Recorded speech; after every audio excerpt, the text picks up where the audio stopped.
Selanjutnya 5 alam yang dilalui manusia. Yang pertama alam arwah atau alam ruh. Setelah dari alam arwah, manusia akan melewati yang namanya alam kandungan. Nah, dari alam kandungan itu akan menjalani lagi namanya alam dunia atau alam syahadah. Di alam dunia ini semua manusia akan diuji atau sebagai alam tempat ujian, yaitu di mana kebaikan dan keburukan akan diperoleh dari alam dunia atau disebut dengan alam ujian. Dan setelah dari alam dunia, manusia selanjutnya akan melewati lagi alam barzah atau alam kubur. Dari alam dunia itu manusia akan ke alam barzah atau alam kubur. Setelah dari alam kubur, selanjutnya alam akhirat. Nah, ini nama-nama lain nama lain hari akhir atau hari kiamat. Yang pertama yaumul ba'as. Yaumul ba'as adalah hari di mana manusia dibangkitkan dari alam kubur. Dari yaumul ba'as menuju yaumul mahsyar. Yaumul mahsyar adalah hari di mana semua manusia dikumpulkan di padang mahsyar. Nah, dari padang mahsyar selanjutnya manusia akan menemui yang namanya yaumul mizan. Yaumul mizan adalah hari di mana semua amal manusia ketika di dunia akan ditimbang. Nah, di sini yang baik akan mendapatkan kebaikan, yang buruk akan mendapatkan keburukan. Nanti baik dan buruk akan ditimbang. Semakin banyak kebaikan yang kita peroleh, maka kita akan mendapatkan surga. Dan jika kebaikan yang kita peroleh, kita akan mendapatkan surga. Dan jika keburukan lebih berat, akan mendapatkan neraka. Nama-nama lain hari akhir yaitu yaumul hisab. Yaumul hisab adalah hari di mana semua amal manusia ketika hidup di dunia akan dihisab. Nah, di sini semua perbuatan manusia yang baik dan buruk akan dihitung atau dihisab. Kemudian yaumul jaza. Yaumul jaza adalah hari di mana semua amal perbuatan manusia yang pernah dilakukan di dunia akan dibalas. Jadi walaupun kita melakukan kebaikan sebesar biji sawi, maka Allah akan membalasnya. Dan jika kita melakukan keburukan sebesar biji sawi, Allah juga akan membalasnya. Macam-macam hari kiamat. Kiamat dibagi menjadi dua. Yang pertama kiamat kecil atau kiamat sugro.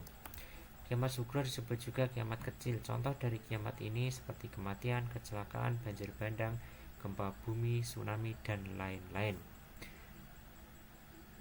Tanda-tanda dari kiamat sugro atau kiamat kecil: yang pertama, kejahatan semakin merajalela.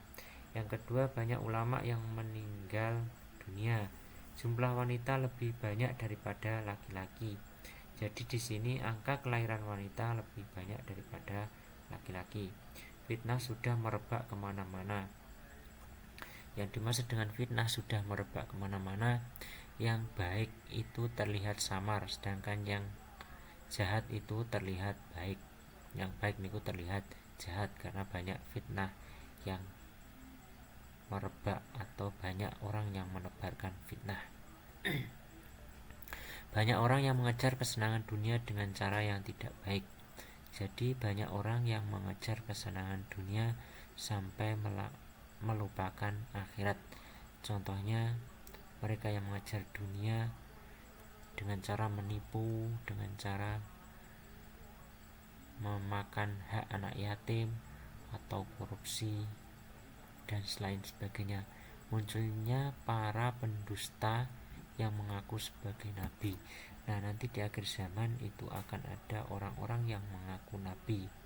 Seperti contohnya pada masa Khalifah Abu Bakar ada yang mengaku sebagai nabi, yaitu Musailamah bin Kadzab. Kemudian yang kedua kiamat besar atau kubro. Kiamat kubro disebut juga dengan kiamat besar, yaitu hancurnya alam semesta dan seluruh isinya.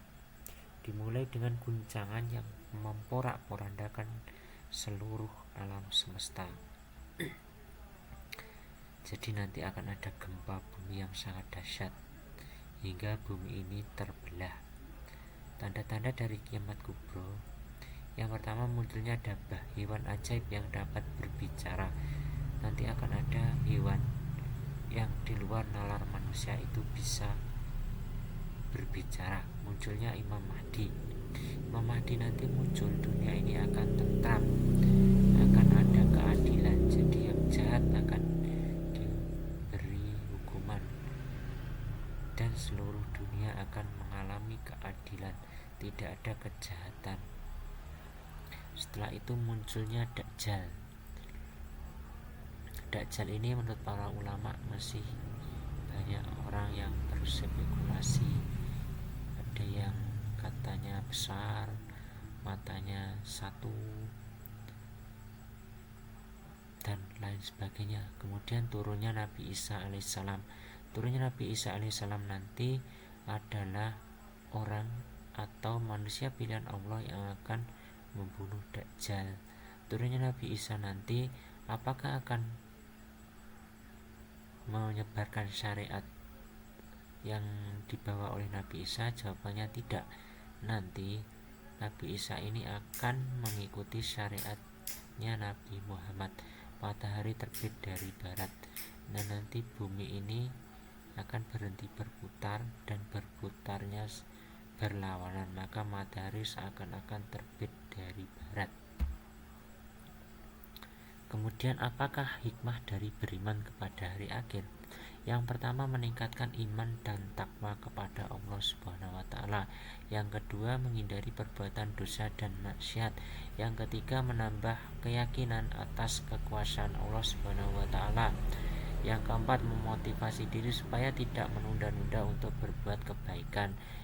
Ya, jadi intinya untuk berbuat baik segera berbuat baik, jangan pernah menunda-nunda untuk berbuat kebaikan. Jadi kalau berbuat kebaikan itu segeralah dilakukan, jangan menunda-nundanya. Yang kelima, menyadarkan diri bahwa kehidupan dunia hanya sementara. Jadi kehidupan di dunia ini tidak selamanya.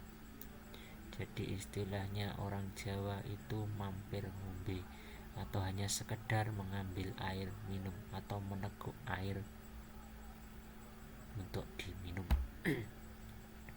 Sikap yang mencerminkan iman kepada hari akhir. Yang pertama, selalu berhati-hati ketika bersikap dan berbicara. Yang kedua, tolong menolong dalam hal kebaikan, terutama menolong orang yang membutuhkan bantuan. Yang ketiga, meninggalkan perbuatan dosa dan maksiat.